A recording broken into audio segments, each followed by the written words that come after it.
В последние годы столица разрослась различными медицинскими центрами, среди которых большим спросом пользуется восточная медицина, которая лечит иглотерапией, проблемы с внутренними органами, нервную систему, аллергию разного рода, суставы, а также лечит заболевания, связанные с позвоночником человека.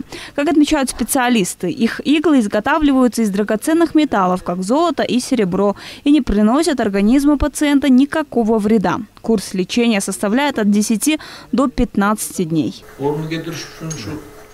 При лечении мы используем иглы и вводим лекарства, которые способствуют улучшению кровообращения. В последние годы мы приобретаем самые качественные и эффективные препараты. Раньше таких не было. К примеру, как улучшенная версия диклофенака, которая не вредит организму. Поэтому мы больше пользуемся иглотерапией.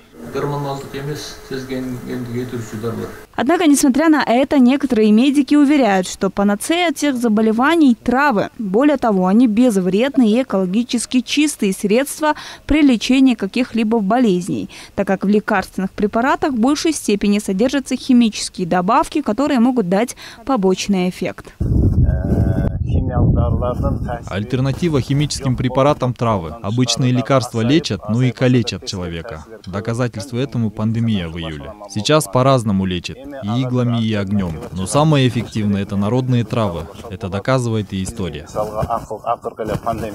Однако в то же время, по словам представителей наблюдательного совета Министерства здравоохранения, в случае, если каждое лекарство будет проходить качественный контроль и будет применен по рецепту врача, то никаких опасений не должно быть.